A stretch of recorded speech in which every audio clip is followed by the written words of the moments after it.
Hello, welcome to episode 10 of the Black Little Bodybuilding Podcast. Today I'm joined by Ollie Cook, the man behind Heavy Duty Gymwear, which I've been wearing a lot of on these podcasts. It's not been that intentional, but how you doing, mate? Thanks for joining us. I'm all good. Thanks for having me on. No problem at all. No problem at all. You were, I actually asked you pretty early days if you wanted to come on this, and you were determined to get Adam on first, and Jack. And I got both of them on. So yeah, that's quality. Yeah, it is, but it's your turn now. I don't like doing these sort of things, so I like to push other people into doing them. Well, yeah, you can only escape for so long, mate. The only other person who's escaped this long is Brad from Flex Unit. And Gaz. Yeah, and Gaz. But Brad agreed to do it. And has been like, yeah, I'll do it. And there's actually been twice he sent me a message with a day in it and then deleted the message before I've had a chance to reply. He's a busy man, yeah, he's a busy man, but I'm like, come on, man, you can do this conversation. So again, I said it like 2 podcasts ago. People need to harass Brad into joining it because we'll get him on. But anyway, that's enough of that. So there's no real agenda today, but obviously we're going to talk about heavy duty, obviously. But I want to kind of go off on other tangents as well, because that's where the fun stuff is, right? Yeah. We'll just fucking raw dog it, and whatever we talk about. Exactly. But I wanted to start with asking you how you got into the gym, bodybuilding, lifting, heavy shit kind of world. So it all started really. It's like typical laddish, like it's like a typical story. So I started playing rugby when I was like fucking 12, and I was like a proper fat cunt. I played prop. So because I was a fat useless bastard basically. Yeah, that was exactly what I did. And I remember my old man. He was like big into his weight training and like doing a bit of the performance enhancing stuff when he was in his 20s and all that sort of stuff. So that's where it like sort of stemmed from there. And I remember we went and got some weights and all that sort of shit off Facebook Marketplace and put them in the garage. And then from there, I just sort of fell in love with it really, and then just progressed into other sort of things and avenues from that moment. Yeah, no, that's fair enough. Because I know you've not always done like pure to get on stage bodybuilding. Was that something you always wanted to do, or did it just kind of happen later on? So I remember watching Generation Iron for the first time when I was 16, and I was like, I want to do that one day before I fucking die. Yeah. And that's like me all over that. Is like, if I see something, I'm like, well, I fancy that. Like, I think I want to give that a crack before I die. Do you know what I mean? Yeah, absolutely. Yeah. I can totally relate to it. I know for me, like when I first saw bodybuilding, I remember I was in uni. I'd started going to the gym a wee bit, and it was when gym memes kind of just became a thing. I think there was actually a page on Facebook called Gym Memes, and it was all the like, do you even bench, bro, kind of stuff. Yeah. That was like me just getting into the gym kind of properly around it. And it was like Rich Piana was just about to become the fucking OG Rich Piana. And I remember chatting to my mate who was going to the gym, and I was like, at some point, I'm going to get on gear and compete. But it seemed like such a mental thing that was so like fucking far away. Yeah. I was just, I'll do it later, and then eventually just got around to doing it. But you was big into watching your Elliot Hulse as well, weren't you? Yeah. Yeah, strength like me. I was a fat guy when I started going to the gym. Right, I started going to the gym, and that's maybe not quite a story for the podcast. Right, basically I was fat, right, and I decided I was gonna lose weight. Right, I remember having a girlfriend at the time, and actually my first thought was, God, she's put on quite a lot of weight, and then was like, no, we collectively have put on a lot of weight. I've put on a lot of weight. I need to figure out how to lose weight. And I'd never been to a gym. I tried to play sports, tried to play rugby, tried to play basketball, and I'm really dyspraxic, so my coordination is like fucking shocking. I cannot catch or pass a ball, which made playing rugby really, really fucking hard. So I just took tackles and did the scrum, which is why I was a prop. But anyway, when I decided to go to the gym, I decided I was just going to use YouTube to learn how to lift. Like, I literally had fucking no idea. So it was Elliot Hulse. There was Omar Isuf. He was quite big on it at the time. And like obviously the old like Scott Herman videos where it's like tutorials of like how to bench press and stuff. Yeah. I was just like watching them at like 18 with a set of dumbbells like in my hall practicing because I didn't know what to do in the actual gym, and I eventually just kind of took it from there. But yeah, Elliot Hulse was the man, but he totally fucking like lost it at some point. Like he's I reckon he was smoking that DMT. Yeah, yeah. I think he's smoked it one too many times. Like he's he used to be a fucking G. Yeah, he was really fucking cool. Like I liked his vibe, and that was kind of like I've always kind of I liked the kind of bit more rugged. It wasn't as polished and like pretty body kind of thing. Like Seth Rossi sort of vibes. Yeah, it was Seth Rossi, but like was even Seth Rossi? Well, he would have probably been a thing at that point. I don't know, but yeah, it was like it was cool. It was a bit rugged, and but yeah, and then he got all into that breathing into your balls stuff, and that was when I lost me. But yeah, that was cool. There was a lot of free weights and just like bash and stuff. That's part of what I liked about heavy duty, which we're going to come to later because we'll get to that. But like, it's a bit more raw feeling. You know what I mean? Yeah, it's not Gymshark. No. Yeah, definitely. Yeah, exactly. It's a bit rougher around the edges. Got some character. Yeah, character's a good way of putting it. But yeah, so so I know you're in the military for a while. Yeah. So I joined the military. I spent 2 years trying to get into the Royal Marines when I was 17, but for some fucking weird reason, I got made permanently medically unfit for the whole of the Navy because I had asthma as a fucking child. And then 6 months later, I managed to join the army, which makes no fucking sense at all. Yeah. Because it's exactly the same medical, but it's two different fucking departments. It's fucking mad. But it wasn't because I was unfit or anything. It was just that one medical issue. They reckon that because obviously the Royal Marines go off to like Norway to do their Arctic warfare training, they reckon that because I had an asthma issue when I was younger, there was a potential chance of like when in the cold weather warfare training that would be an issue. So that's what they deemed to be the problem. Yeah. Yeah, and then I joined the military and just done 4 years in there, and then got out and come into the real world. Yeah, come into the real world. Is that when in that timeline did heavy duty start being a thing that? Like pretty much, I'd been out the army for a month and then I started it. So I've got a lot to say. There's a lot. Go for it. I'm skipping all over the place, but there's a lot of story, but it'll fucking take loads of time. But no, do it. Let's hear it. I want the origin story. Yeah, so fucking hell. Right, I'm trying to think. Right, my brain. So I've always been like massive into my weight training. Like that was always my sort of thing. Like I've never been really that fucking great at running, but I've always just like loved weights. Like throughout my like training in the army, like in phase one when we was going through our phase one training, I had loads of dumbbells stuffed in my locker, and I had like creatine, I had my fucking branched-chain amigos, like just everything, because I fucking love this shit. Like this is my fucking thing. Like I fucking love it. Had all that shit in there, and then obviously it then went to my phase two place, had the same fucking shit in there. And then the reason why I joined the army, I didn't even look into the job that I was fucking joining. I didn't, because obviously I wanted to, like, I was like hell-bent, because obviously I'm from Devon, and the Marines are massive in Devon. There's not really much army around here, so it wasn't something that I'd really been exposed to growing up. So I was like hell-bent on joining the Royal Marines. And then obviously that dream was like crushed. So I was like, what the fuck should I do? I was like, just spent 2 years, like I couldn't even run a bath.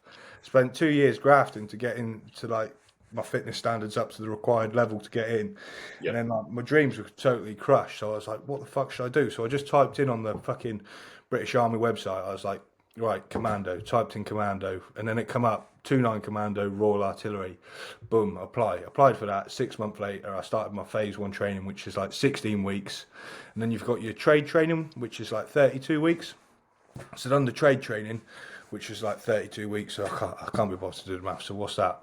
Like 48 weeks worth of training. I don't know, fucking a lot.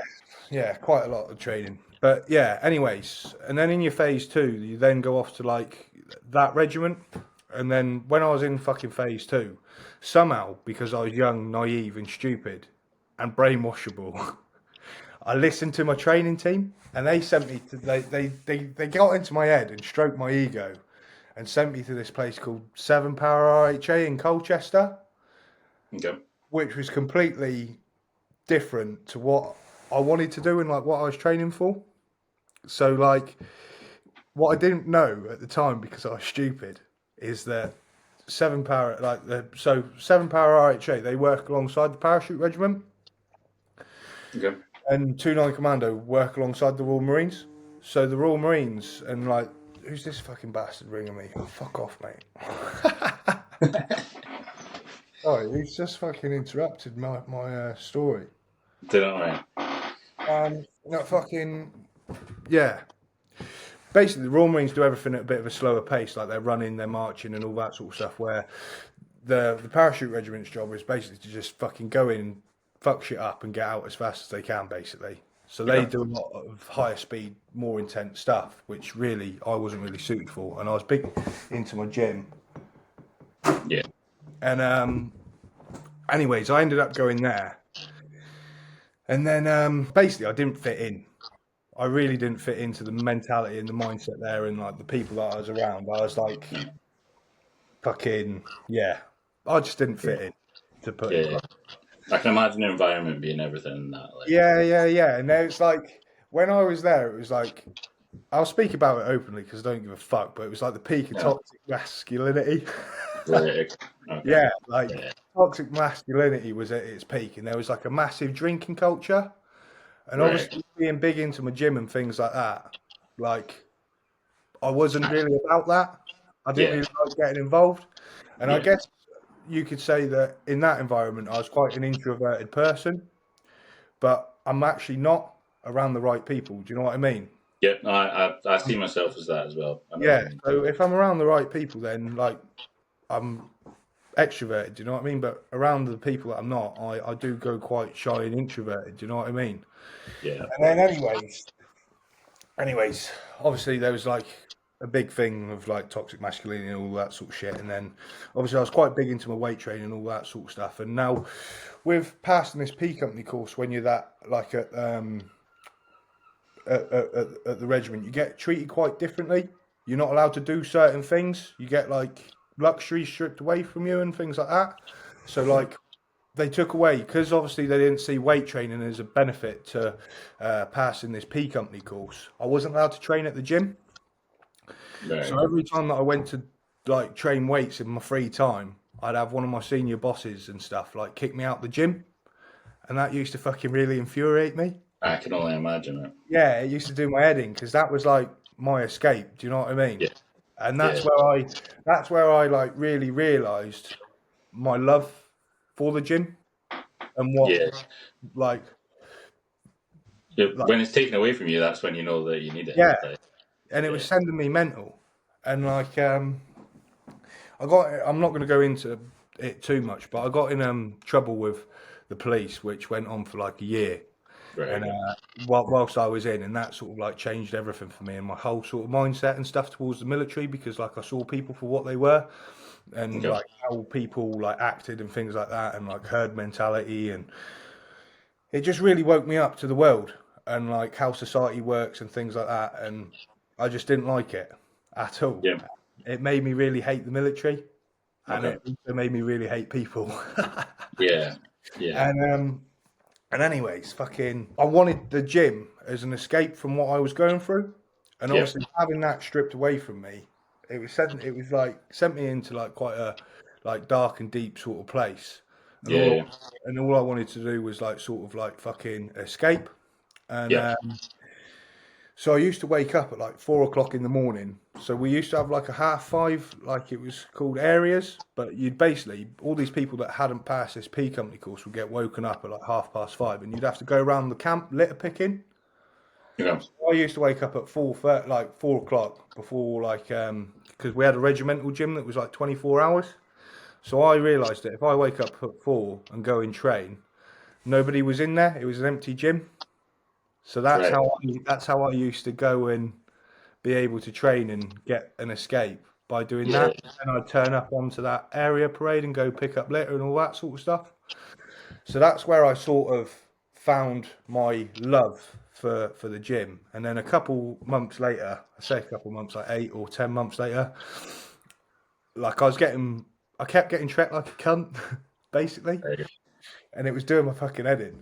And with that, it's like they wanted me to like go with the grain, but with that they were sending me more against the grain. Yeah. Yeah. I ended up getting kicked out of there and sent to a bit of a naughty boys sort of unit. Okay. For like 2.5 years, and then I was there for 2.5 years, and that was like a really good 2.5 years. Like I was like left to my own devices. Like I was allowed to like do my job. Like I was really relaxed, chilled. We had a good set of lads there because obviously all the lads that were being sent there were also quite naughty in a sense. Yeah. Yeah. Well, not in the sense of in the eyes of the military, like like quite rogue. Going against the grain, right? Yeah, like quite rogue. So we had a real good laugh and good fun. Good. Do you know what I mean? Yeah. So it was good, and that's when in that period of time when I was like really like saw the military for what it was and I hated it. That's when I started getting into taking a bit of gear.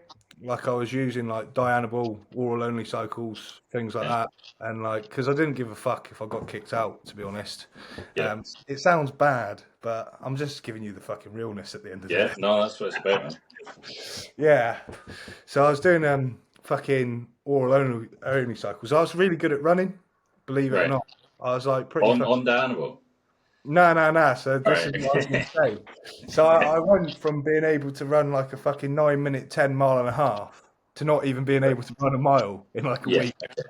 That sounds more like it. Yeah, I put on like 15 kilo in like fucking 4 weeks. It was nuts. Nice. That's what it's supposed to be, man. Yeah, it's fucking nice. But yeah. And then obviously I went to this other fucking unit, and then obviously my time was getting closer and closer to it. So it was only a 2.5 year posting. So I either had to go to a different regiment and start at the bottom again, or I had to go back to the same regiment. Okay. And I sort of come to the decision where like all I wanted to do was be in the military. And that experience that I had from the start really tainted my view and opinion on it, and like how the structure and things work. There's a lot to talk about, and I could dive into deeper depths, but I don't really like to. No, that's fine. It gets me really fired up. Yeah. No, I can imagine. I can only imagine. But I sort of come to a decision where I was like, right, I'm just going to cut ties with this whole thing. I'm going to fucking do what I want to do. I'm going to be my own person. I'm just going to do me. Yeah. So I was thinking about starting doing PT at a local gym in my area called Winners 2000. And I went and had a meeting with the manager. This was like a year before I left, before I handed my like notice in. And he was like, yeah, it's £400 rent a month to like be a PT on, be a PT on the shop floor. I was like, right, okay. I asked him about like clients. I was like, do clients have to have a membership at your gym or not? They was like, yeah, every client must be a member of the gym. I was like, well, that makes it harder, doesn't it? Do you know what I mean? Like, and as well, I'm in I'm by the seaside, so it's not like it's like a city. Like it's quite a saturated sort of place. Do you know what I mean? Yeah, there's only so many people in it. Yeah, especially when there's already like 30 PTs working in that gym. Like it's quite competitive. Yeah. So I was like thinking about it, and I was like, and then I went online and started doing that level 2 PT course and all that sort of stuff. I started doing that, and it was like asking me a load of fucking shit, basically. Like, it's like this person of this ethnic background walks in and has a problem with this fucking treadmill. How are you going to deal with the situation? And I was just thinking, why does his ethnic background matter? Why do you have to put that sort of thing in? Do you know what I mean? Man, that's like it's like the tangent. You seen the reel that went viral the other day of the PT she's a lesbian PT and it's like, are you a lesbian who's struggling to lose weight? It's like, what does that have absolutely anything to do with? Anyway, sorry, that's tangent. Yeah, treat him like a human being. Yeah, we're all that's not how it works. Yeah, it's fucking nuts. But yeah, I started doing that. I spent 800 quid on the course, and I was like, nah, I'm not doing that. Yeah. So I rodded that off, and then I had a little Instagram page set up and all that sort of stuff, and I was doing like programs, just like training programs, so like military style fitness programs, and also like hypertrophy programs and stuff like that. And I was selling them, like I was doing a pack, so I used to print them out on like brown old school like paper and like made them into like a proper product and like had a fucking proper envelope and like a wax seal and like made it like a proper product, like you were buying an actual thing, not just like a shitty fucking Not PDF just sent over Word doc. I was like making a proper product, and that's sort of where the sort of like idea stemmed from. And then as my sort of time was getting closer and closer to the end of the military, in our downtime, like when there wasn't a lot going on, everybody was just on their phones. And I was, because obviously this also happened whilst I was fucking in trouble with the police. I had my phone taken off me and things like that. Okay. I didn't want to buy a new phone. I went like 11 months without a phone. So I was like my eyes were open to the sort of world and society that we're now living in. And I was like, everybody's on their phones. Yeah. Everybody's looking at stuff constantly. Everybody's spending money on their phones. I need to get into this area. Like there's something to be done here. Do you know what I mean? Yeah. And obviously, like, I was like always been into my bodybuilding and all that sort of stuff. I was looking at like obviously the gym clothing market, because I was never one to wear like Gymshark or like Trained by JP, or I didn't really buy any. Yeah, I would just train in like fucking a Dickies workwear t-shirt or like a fucking Carhartt t-shirt or just like a fucking like thick t-shirt, or there wasn't anything really what I liked or what I was sort of about. And then obviously my time was coming to an end, and I was meant to go and do all my I was leaving during COVID, so I was meant to do all my like security courses, and I wanted to get into doing like close protection and things like that. But obviously all them sort of courses and that got cancelled because of COVID and shit like that. So I ended up leaving with nothing, no qualifications, no fuck all, no resettlement, and all that sort of shit. So I just went straight into working on a building site doing labouring, and that was like a big shock. Because I had like these fucking 21-year-old fucking carpenters that all they do on the weekends is fucking drink beers in the pub and sniff gear. Yeah. Like, giving me loads of shit, and it used to fucking infuriate me. I can imagine it. And they'd like be like, because I was like, again, leaving the military, quite impressionable and all that sort of stuff. I'd be like fucking getting beasted, carrying like fucking 2 bags of cement on each shoulder. Do you know what I mean? Because I'm a big lad, and I was like, nah, I can't be doing this. Yeah. And anyways, that happened for like, I'd done that job for like 9 months or whatever. But in the first month, I was like, right, I'm going to fucking start a clothing brand. Yeah. And my original idea was Heavy Duty Gymwear. But I lost my bottle. I got a bit scared because obviously it was like the Mike Mensa and Dorian Yates sort of thing. Yeah. Back in like the late 80s, early 90s, wasn't there? Yeah. I was a bit hesitant of doing it, because obviously I didn't know if there was going to be any sort of repercussions. So I was like, fuck it, I'm going to start it as On the Tools Gymwear, because at the time I was working on the tools. Okay. Similar sort of vibe and all that sort of stuff. So I got 600 quid, and luckily I had a mate in the army at the time. He had a like little side hustle of making clothing. So I basically got a load of designs up together, and I was like, right, here you are, mate, here's 600 quid. I want these colours, like this, and this. He's like, right, cool. Anyways, got the stuff, sold it all. It was all to local people around like my area. I ended up doubling my money. And then this is like from when I started, this is like 2 months on at this sort of point. Sure. And then I if you scroll right back to the start of the Heavy Duty page, you can see it On the Tools Gymwear, all this sort of stuff. And that's like where the whole idea sort of stemmed from. And then, anyways, there's this Facebook page called On the Tools TV, and Okay. it's got like 2 million followers, and all they do is share like banter pages. And basically, what I didn't realise was that they've got the phrase mark and the trademark and whatever other mark they've got to the phrase On the Tools.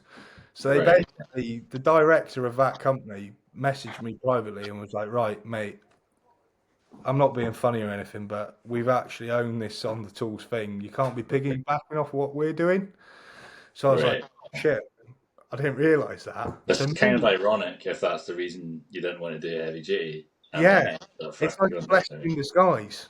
Yeah, It really is. And then, anyways, that happened. And on the day that that happened, my mate in the army was about to start printing my second lot of stuff. So I was like, mate, you need to stop, pause that, put it on hold. So he put it on hold. And I was like, right, fuck it. Looked into the heavy duty stuff. And luckily, I've got a great cousin that I don't really speak to because they're like up in London. I've like met them probably like twice in my life. She's actually, by chance, a copyright solicitor. Nice. Yeah. So I got in touch with her through Facebook Messenger and all that sort of stuff. Had a chat with her on the phone. And basically, I was like, look, this is the design I want. Can I have this? Is this possible? She looked into it for me, come back to me and was like, yeah, this is what you need to do. Sent me a list of stuff that I need to do on like company house, things that I needed to thingy. So I worked a bit more, saved a bit more money, and anyways, went on company house, done all that shit that you do, like trademarked it, registered it, all that sort of shit. Done all that. That was like another 600 quid or something. And then that was it. And then once I had that, I said to my mate in the army, I was like, right, you need to start this second run of hoodies, t-shirts and all that sort of stuff. Because at first I was obviously getting stuff printed like directly on things like RTX, it's called, the clothing thing. I didn't use Fruit. I didn't want to use Fruit of the Loom because it's pretty shit. That's how everyone uses, I didn't want to use Fruit of the Loom because I remember, I don't want to say it. Oh, fuck it, I'm going to say it. Basically, that fucking pancake press pizza shit that come out, and people would buy a fucking t-shirt for 40 quid, and it still have a fucking Fruit of the Loom label in the back. Like, where the fuck is the effort in that? Like, no, I actually do have one of those, and I remember getting it and being so. The fact it was Fruit of the Loom made me so sad because when I played in bands, fucking when I was in my early 20s, we did loads of my own merch. So I used to sell. Used to sell quite a lot of t-shirts at one point.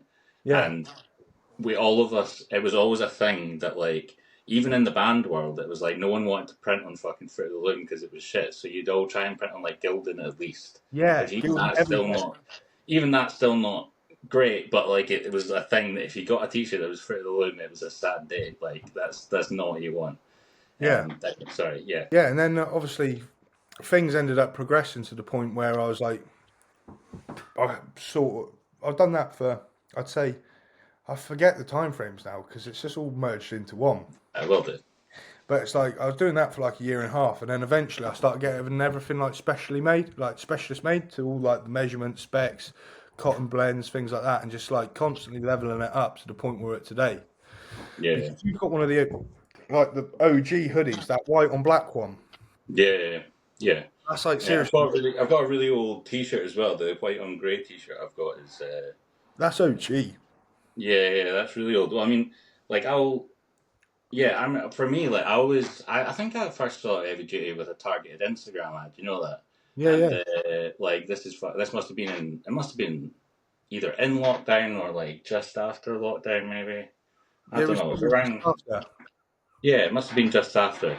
And then it wasn't that long after that you started working with Taylor, and that was when I then was like, fuck it, I'm going to buy one of these t-shirts. But I remember seeing the adverts come through.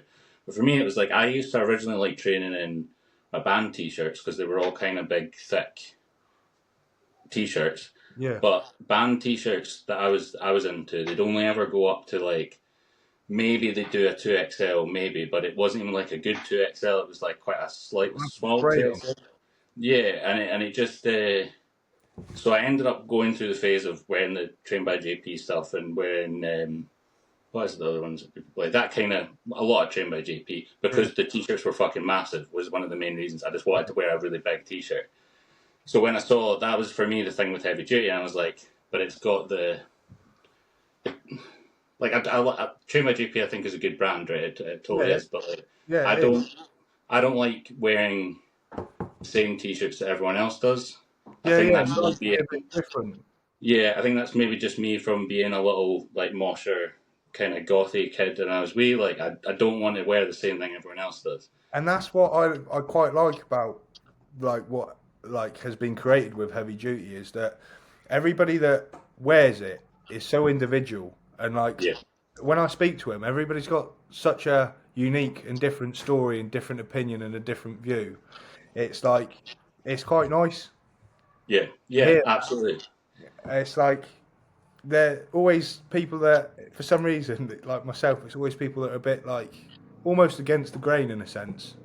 Yeah, I totally agree. It's and it's funny because you're not like an alternative clothing brand. Like, you're not trying to do like let's say like a goth thing or anything like that. Like or be on like heavy metal brand. Although you do use a lot of metal, which I like in the advertising. I do like that's part of it. But like, it's I think it's just it's people who don't want to wear the same thing that everyone else does. Although it's ironic because it wasn't like that when I started wearing it, but now if you go to fucking Flex Unit, every cunt in there's wearing a fucking Heavy Duty Gymwear t-shirt. It's amazing, but I'm like, it's funny that it feels like a uniform in there. Yeah, because Adam, it's funny because Adam was like one of the first people to fucking buy it in Flex Unit. Yeah, and he was like, "This was my fucking brand."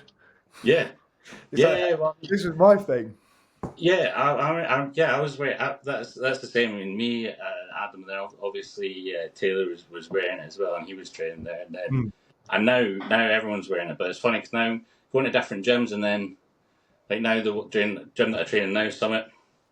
When I started going there wasn't anyone wearing Heavy Duty Gymwear. So there are a whole bunch of people wearing Heavy Duty Gymwear there now. So I'm like, right, like the message is obviously getting out, you know. It's spreading. Yeah, exactly. It's just it's cool, and I like that. Yeah, it's just a bit different. I feel like I'm sure you'll be the same. It's always going to be different for you, but like if I see someone wearing a Heavy Duty Gymwear t-shirt, I'm like, I'm probably going to get on with you. I know that like you're probably gonna train hard, or at least like try and like there's going to be some effort in your training. Yeah. You're probably going to be a good crack. Like I don't need to. You know what I mean? Yeah, it's a good vibe. How kind of did you always see the brand getting to like where it's going now? Where obviously you are now at a point where like fucking pro bodybuilders are wearing your stuff. You did Fibo. Was it Fibo? I know it went to shit. We can talk about how bad that was, but like, was that always the end goal? Did you think that was going to happen? Not end goal, but next step. Mate, never. Right. Okay. Never. Never. I've literally just fucking taken one day at a time. Yeah, good. I think that's the best way to be, man. The thing is, everybody, like, I speak to these people that obviously run successful businesses in different departments, like fucking, like refrigeration and fucking chip shops and this, that, and the other, and they're like, "Oh, you need a fucking business plan. You need a business plan and all this sort of shit." And I don't have a business plan. I just fucking go raw dog. I think that's authentic though, like, and I think. See, obviously, as we started off and did your story about kind of how Heavy Duty came about, right? And obviously, part of that is understanding that you needed to do something in fitness because it's something that you care about and like is important to you. And I think there's something to it that like being that authentic. It sounds a bit soft, but you know what I mean. Like being that like it's legitimate, it's real. Yeah. And real life doesn't have a business plan all the time.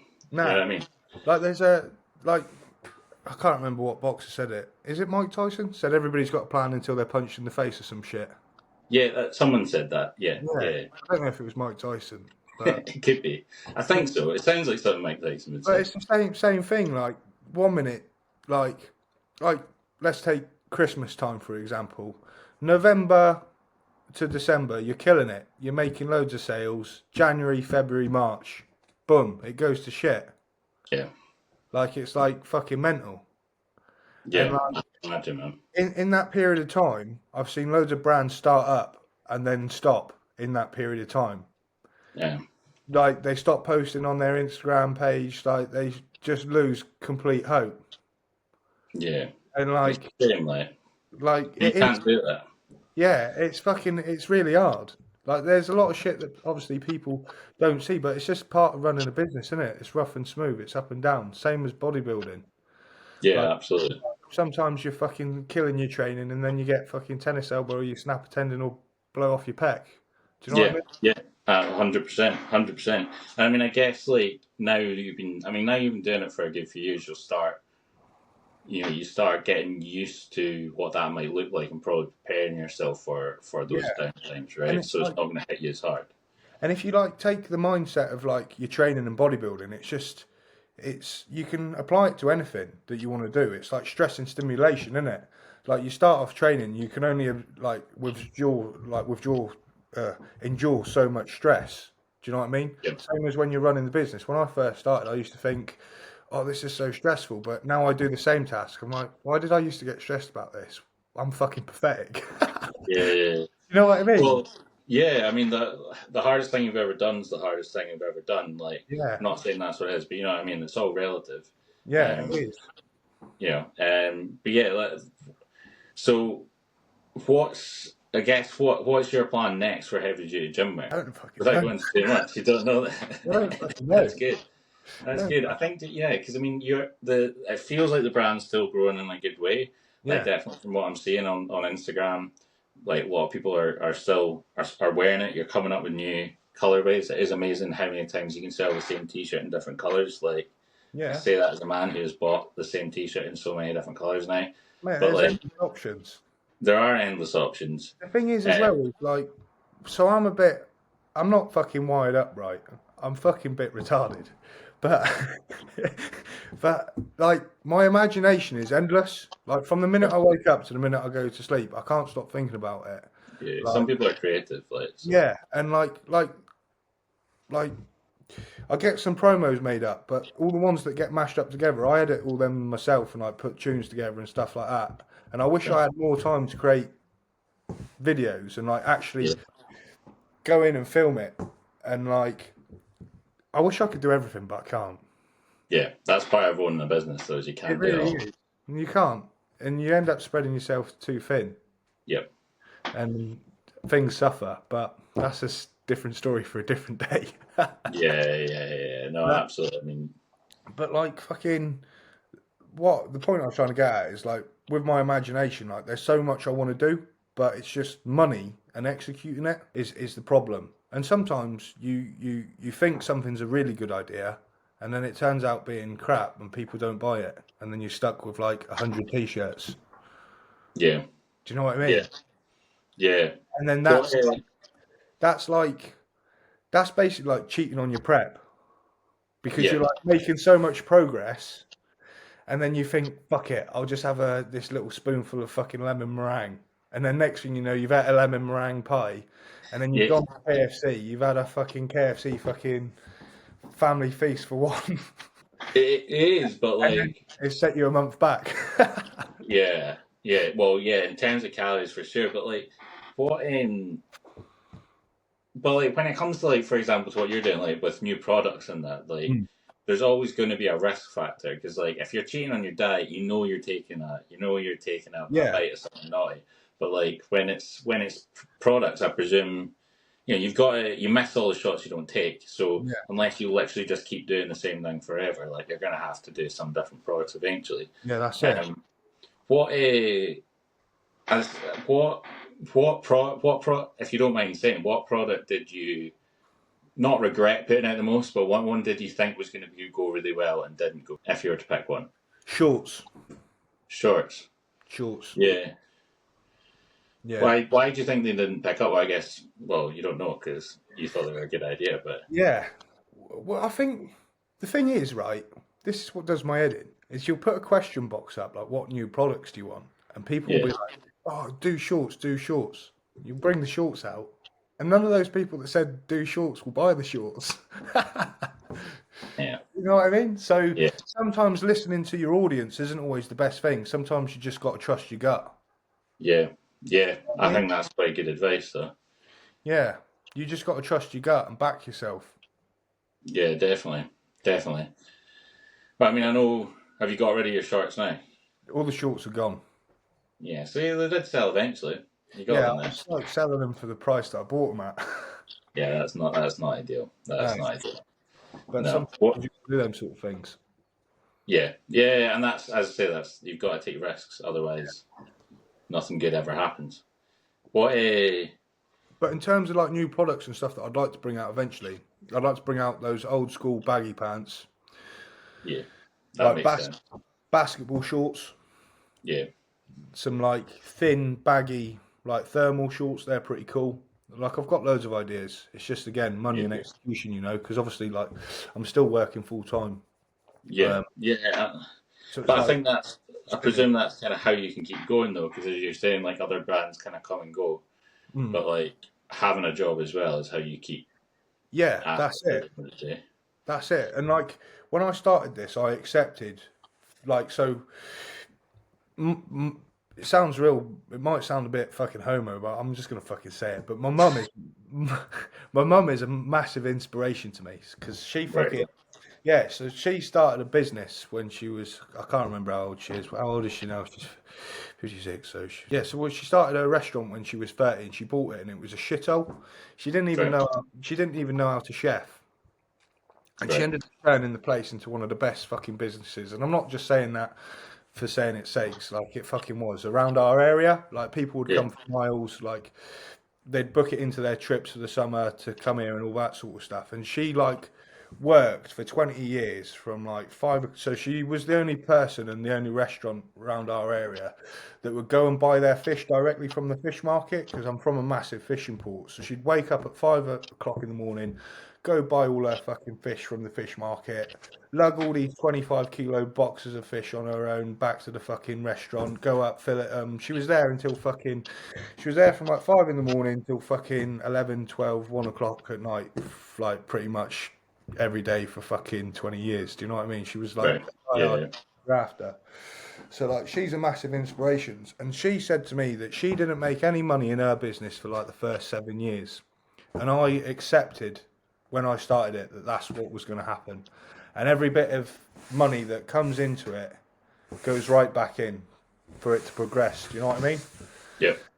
So that's like what I've accepted with it. And I think maybe when people start businesses, they think, "Oh, I'm doing all right here. I'm going to take this much. I'm going to use this. I'm going to use this to help me and things like that." And I think that's why the brand has been able to progress the way that it has in the short period of time that it has, if that makes sense. Yeah. Well, I mean, Especially starting from like 600 quid.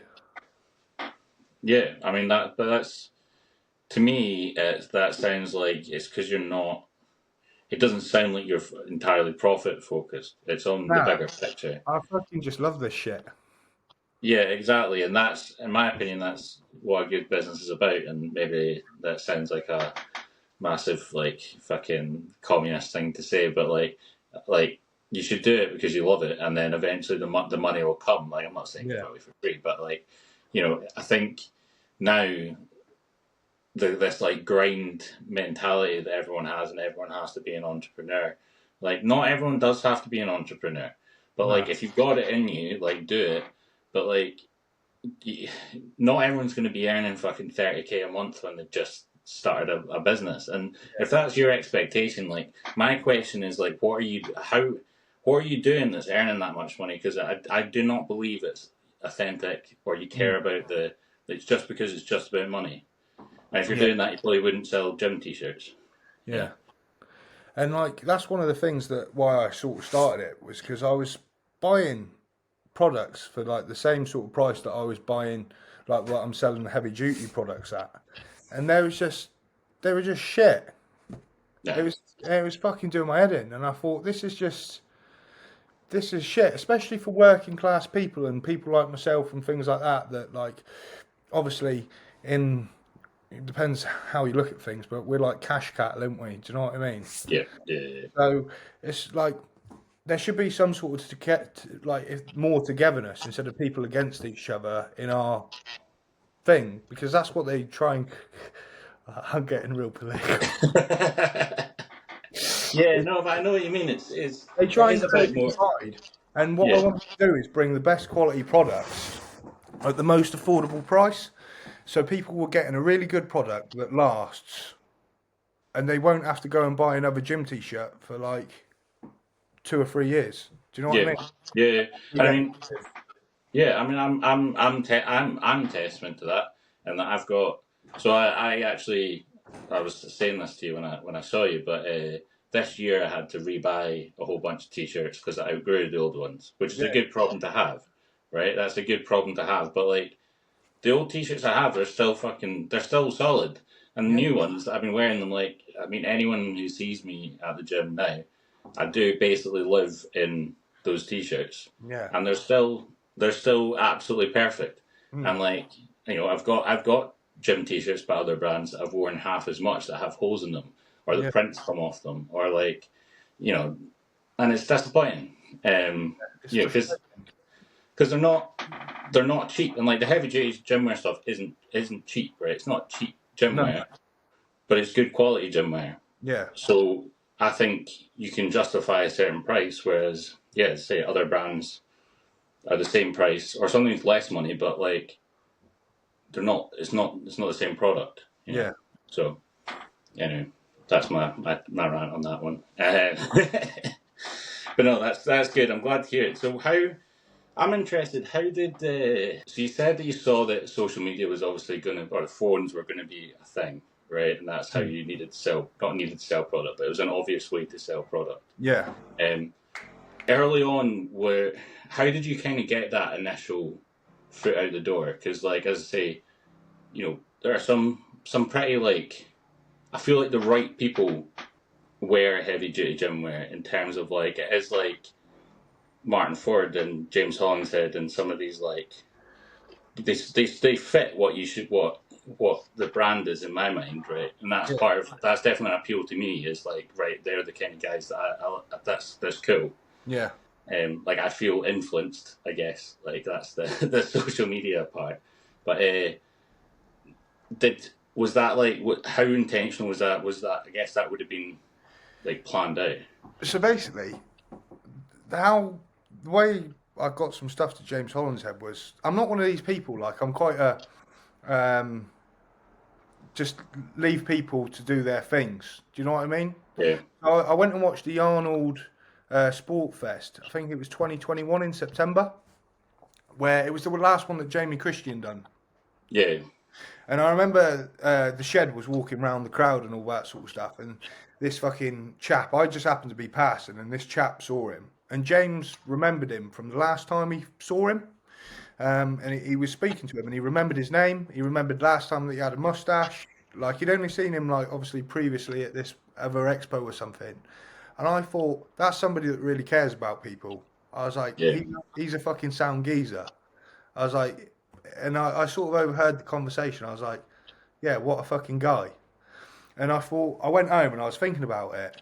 And I thought, fuck it. Because I think at the time he was he was training at King's Gym. Yeah. So I just literally put a load of stuff together, put a note in it, and just fucking fired it over to him at King's Gym. And then obviously he opened it up and then sent me a fucking message on Instagram saying he appreciated it and things like that, and he thinks it's really cool. And then just got chatting to him, and built up from there. But I think that's cool because I think you'll be the same as me, where I think a lot of influencing and influencers are pretty fucking lame, and it can be this soulless thing of just like, here's a product that someone's obviously paid for me to talk about. Yeah. Obviously, so it's a grey area now, because obviously you've got like quite a lot of like big brands, which obviously at the end of the day are paying them to obviously promote. So you can't be like, it's like you got to play the game. Do you know what I mean?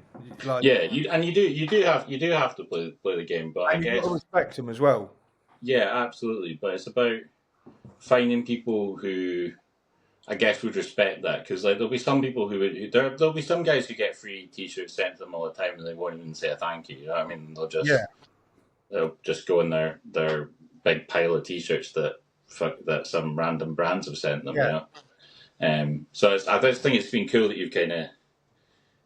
It's just been the right people at the right time. And to be honest, even the fact that happened before. To be fair, have you? That's disappointing.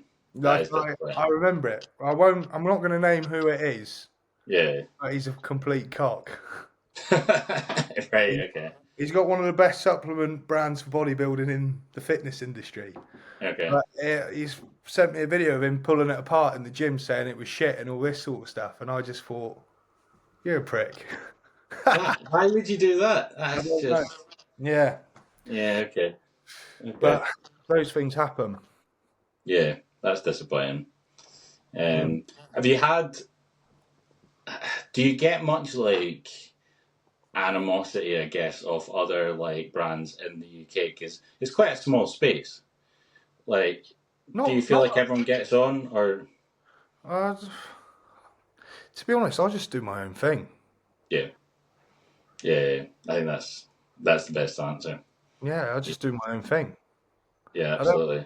I don't really look at other brands or anything for. Well, I don't look at any other brands for inspiration. I just do whatever the fuck I want to do. Do you know what I mean? Because I was in the army getting told what the fuck to do all the time. So now I've got the freedom to do whatever I want to do. That's what I want to do. Yeah, absolutely. Obviously, if I do have an idea of doing something, Adam's a really good fucking bloke. Yeah. He's a top bloke, and there's not many people like him, to be fair. I always run it past Adam and like the other lads, Jack, Gaz, and things like that as well, of what their opinion on it is and things like that. And then, just to make sure I'm not being too fucking stupid. Do you know what I mean? Yeah. You need to have someone to sound it off sometimes. Yeah. That's good. That's good. And on the topic of those guys, can you explain how the Scottish Heavy Duty Gymwear connection has happened? Because I feel like you've got like a good presence up here, and obviously a bunch of your athletes are up here. So this is quite a funny one, actually. Obviously, being in the military, like there's people from all different like walks of life. Yeah.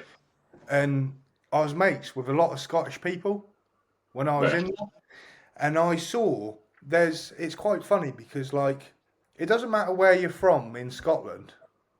If you're Scottish, you're Scottish. Yeah. And you all stick together.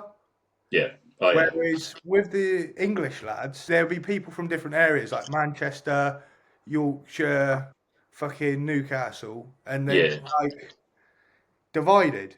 Okay. And I just thought that's what community is. Yeah. That's a good community. That's what I'd like to be around. Do you know what I mean? Like I like that sort of thing. And then how the Scottish bodybuilding got onto the scene was actually Taylor. So Taylor obviously bought some stuff, and then I obviously got chatting with Taylor, and Taylor's a good guy. Obviously he's very knowledgeable in his field, his coaching and all that sort of stuff. Loves a bit of science, loves a bit of perfect form execution. And obviously got chatting with Taylor. He done really well at his first bodybuilding show. And obviously we were both like, that was his first time, and I was just sort of getting my foot in the door, and obviously got speaking with him and that, and he's a real sound guy. And then what's it called? I was like looking for an athlete, and I was like, I can't really offer you much because I've not really got much myself. Yeah. If you want to jump on this thing, it's there. Do you know what I mean? If you want to get on it. And he was like, yeah, he'd love to. So he got on it, and then a few months went by and all that sort of stuff, and he was like, oh, mate, I've got a mate, Jack, who fancies doing a bit of promo and all that sort of stuff. And I was like, all right, cool. And then they all organised it and done a shooting and all that sort of stuff. And then I obviously seen all the stuff and seen Jack. I was like, fuck, this guy's a bit of a fucking monster. Yeah. And then got obviously chatting with Jack and phoned him up and chatted to him on the phone and stuff like that. And then anyway, Jack ended up coming on. And then obviously Jack was his good mates with Rob, Granite City Rob. Yep. And Jack was going to sponsor the class for Granite City 2 years ago. And for some reason, Jack ended up not going through with it. And he was like, because you've supported me so much, it is a gift from me to you. He's like, I'm going to give you my spot up at Granite City if you want to come up. So, right, okay. Yeah, and then that's when I obviously come up to Granite for the first time in, what year are we in now? 2020? 24 now. Yeah, so 2022. Yeah. Yeah, so obviously come up to Granite for 2022, and then obviously stayed at Taylor's with Taylor, and then obviously Taylor took us into the flex unit, obviously never been there before, and went in there on the evening, the night before Granite, I think it was, or 2 nights before Granite. Anyways, that's the year when Gaz won the overall there. Yeah. That was fucking what I yeah. And then I fucking walked in there, and obviously from where I'm from, there's not really many bodybuilders around here. Like the only other bodybuilder is actually Alex Lord, and he lives 2 towns on. Right, okay. So bodybuilding down here is like pretty much non-existent unless you drive like an hour and a half into the cities like Exeter and Plymouth and things like that. That's where like Martin Winston and things like that are. But anyways, walked into the flex unit and seen Gaz fucking like 2 days out, and mate, it's like it fucking blew my mind. The cunt had like balloons under his skin. Yeah. I was like, and he was like the most friendliest bloke I've ever fucking met. He was so sound, and I was like, yeah, he's a real geezer. And then obviously I got chatting with him, Brad, Adam that night. Then got chatting with them at Granite City and all that sort of stuff. Seen that they were like real sound guys. And then I asked Adam a couple weeks later if he was up for coming on board. He was like, yeah, he'd fucking love to, because obviously he supported myself obviously for quite a while with the brand and things like that. He was always buying vests and shit. He loved it. Same with Gaz, he was buying stuff, and same with Jack, he was getting stuff, because you always get people message you like they've never bought anything and they're like, oh, sponsor me, bro. Yeah, give me free shit. Yeah, exactly. I'm like, no. What? Yeah, it's crazy. But yeah. Sorry. And then obviously Adam come on, and then I said about the Gaz coming on, and then that's how that sort of started. Yeah, well, I mean, so I had the same experience when I started going to flex unit, like where there weren't bodybuilders training where I was. There was kind of a bit of a drought in Edinburgh of bodybuilders for a while. It's a bit better now, but ironically trained at a gym called the Bodybuilding Gym, and there weren't any bodybuilders at the bodybuilding gym. Bit weird, but anyway. I did my first prep, and I remember being like, I'm feeling like a big fish in a small pond, and I know I'm not that big, if that makes sense. And I was like, I want to go and fucking see some big guys. I want to go and train that experience. So that was when I started training flex unit. Let's say like I was traveling late. There were some days where like if I was going after work at like 5, it could take me an hour and a half to get there, which is pretty fucking. That's a trek to go to the gym. Of course. Yeah, exactly. But it was worth it because I would go in and I'd see guys like Gaz and Adam and Brad all just training mad. What you were saying earlier about the stress and stimulation, like you needed to be exposed to a bigger stress, being around other people as well, to push yourself on to then develop. 100%. And now I can train Now I can train different places, but I needed that experience. I needed to go and do that. Yeah. But it was cool seeing those guys train and how they train. Like it's like watching an old bodybuilding DVD, but it's not for show. It's actually just how they train, just fucking every day. It's like watching them train legs is like fucking. It looks mental, right? Like they absolutely go for it. And I think it's cool as fuck. I like seeing when like the promo, you do your wee promo clips and stuff, and also a lot of them are those guys training reflection it. And like some people will know if you've seen them, but like that is how they train. Yeah, like just normally. That's the thing with all the promo stuff is I always say, like, we're not fucking supermodels. No. Do you know what I mean? We're not fucking pretty poster boys. Well, Gaz is. He's a good-looking bloke, but but fucking what's it called? We're not pretty poster boys. Like, just with the videos and the photos and all that sort of stuff, just do whatever you do, and whatever we come away from the session is what we come away with the session. Yeah, Like, it's not faked intensity or like, nah. it's not trying to be heavy duty training. It just is heavy duty training, like regardless of if it was recorded for a promo or not. That's cool. I just think that's it makes for good watching. As I say, I'm glad that like I feel like glad that is captured as promo for something because it's just fucking cool, basically. Yeah. Anyway, I feel like in every one of these podcasts, I end up going on about how good Flexion it is. So just like in the off chance anyone hasn't been to Flexion it, just go to Flexion it. It's a really fucking cool gym. They've got a great community spirit there as well. They do. They have a really strong community spirit. All right. Is there anything else that you want to cover yourself, mate? Because I know we've been on for an hour. Not that I know of. Good. Well, before we wrap up, so I know I asked what's next for Heavy Duty, and you said you don't know. But is there what's planned in the next like quarter that you want to talk about? Like, I say quarter like it's a business thing, but you know what I mean. Like, what is the next thing that's happening at Heavy Duty? Is it product launches? Is it going to expos? What is the next thing? That's a great answer. That's a great answer. Mate, I don't fucking know. I've just launched the new hoodies, the Gaz Ink pink hoodie, black on red. Got Ultimate Orange one coming soon, white on black, blackout restock. We've just launched the Ultra Pink limited edition tee and also the black on yellow tee as a limited edition run. Just keep chipping away at things, really. Try to spread the message and just keep fucking chipping away at life. Do you know what I mean? Last thing before I go, actually, I thought a good story to talk about. Actually, I've remembered. Did you get any questions on the question box on Instagram? Yeah, I did. They were asking about setting up a business, so it kind of covered up a lot of the questions. It was business-related shit. So you kind of, at the start, basically just ticked off all the answers to them, which is fine.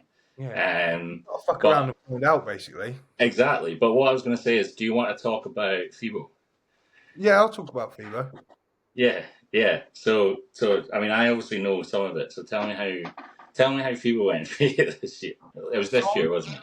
Yeah. So obviously, fucking what's it called? I had Granite City at the start. So I'd rented a van, drove up to Granite City, done Granite City, come back, restocked the van, drove over to Fibo, and then fucking.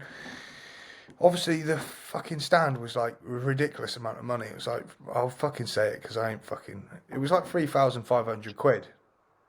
Just for a stand, yeah. Just for the fucking stand. And anyways, I was meant to be in the main bodybuilding hall. Got to Fibo, and they'd fucking moved me out of there. Did they say why? They didn't really give me a reason. They said that the bodybuilding stand was for second time exhibitors only, and there was a miscommunication in obviously the emails and stuff that went back and forward and all that sort of stuff. But I was like, from the plan you sent me, you give me my fucking spot. Basically, somebody's like, because as soon as the 2023 Fibo ended, I was like, right, I'm getting in on this, paid the deposit straight away, so I got a good spot, which I thought was going to be first come, first served basis. Yeah. And obviously, anyways, I've got there. I'm not in the stand that I was meant to be in. I was in some stand of like a load of random brands. There was like that, to be fair, there was that Trek Nutrition. It was like Eastern Bloc brand. I remember speaking to Liam from HR Labs, and he said they're like big on the Eastern Bloc, like they're massive. Right, okay. So they were opposite me. They were quite a cool thing. They were like, they gave me a load of free protein and shit, which was quite nice of them actually. And yeah, obviously I was out the main bodybuilding stand, and then on the second night, I just thought it was the standard. But on my storeroom, there was you was meant to have a key to lock the door, and I had no key. So every night I was just shutting the door with all my stock in. And then on the second night, on the third morning, when it was like come to the day of actually selling products, I come back and I like specifically organised a load of t-shirts to put out on the front counter the next morning. Yeah. Come back and they were fucking gone. I was like, what the fuck? I was fuming. Like, what are you doing with that many t-shirts as well, though? Like, yeah, I know. I mean, wait a second, I'm gonna pop the light up. Yeah, because it's not like. There we go. It's getting a bit dark in here. Fucking Scotland for you. Yeah, it's not like. Yeah, how many t-shirts are you going to steal? What are you going to do with like lifting a bunch of t-shirts? You're going to put them on eBay? Like it's a bit niche. Like yeah, and then obviously as well, the whole time I was there, I was being haggled. what for? T-shirts, like For a t-shirt. I'd be like, yeah, so it's 30. I can't remember what it was in euros, but I was like, it's 35 quid for a t-shirt, and there's like, I'll give you 20 euros. All right, okay, try and argue the price. Yeah, what? I was like, what the fuck is this? Yeah, you wouldn't go and haggle the price of a tub of protein, like. Yeah, I thought I was fucking in Thailand or some shit. That's weird. Yeah. I wouldn't have expected. Yeah, so it wasn't exactly the best experience. No, it wasn't great, but I met some cool people whilst I was over there. Like, Good. Obviously, before we went up and trained with Jamie Christian at his gym, so he came over and sat on the stand and was chatting with him for a bit. He's a really cool bloke. He's like really sound, down to earth. Yeah. Just loves bodybuilding for what it is, you know. Yeah, I'm glad to see him kind of doing so well for himself. Obviously, yeah, he's smashing it. Like, yeah, that's pretty fucking cool. Like, not everyone gets to. I mean, not that many people get to be a pro bodybuilder, but not a lot of people get to be a gladiator. That's freaking awesome. Being cool, yeah. No, that's sick. How? So I'm gonna totally circle back on like a completely different topic, right? But like, how do you find now that you're doing more bodybuilding stuff, right? I feel like you've kind of put more focus in yourself. This is not the brand. Into bodybuilding, right? Like I see, your physique anyway is reflecting like more of that. I feel since you competed, I feel like you've made quite a lot of progress, in my opinion. Just looking from the outside. So the person that I've got to thank for that is Robert Bradley from the Flex Unit, because he's taken me under his wing, him and Adam, and they've been coaching me. So they are to thank for that, because or else I'd be fucking eating doner kebabs and shit every fucking night. Right. Okay, that's good. So you're a food guy then. Yeah, so that's one of the things I find actually quite hard, because obviously coming from the military background and stuff like that, and a calorie isn't a calorie, is it? No. Yeah. Do you know what I mean? Yeah, people try and convince themselves it is, but it's not. It's really not. And the quality of food and like the amount I've learned off of Adam and Brad and Jack, because Jack obviously prepped me for that show and he was phenomenal. He was great. Yeah. Really knowledgeable guy, and I highly recommend going with any of the guys that obviously offer coaching services that were with Heavy Duty. But obviously the stuff that I've learned off of Jack, Adam and Brad in the last 2 years has really progressed me as a sort of person, to be quite honest, and really like fucking give me a good slap on the wrist and be like, right, you need to fucking sort your shit out. Yeah.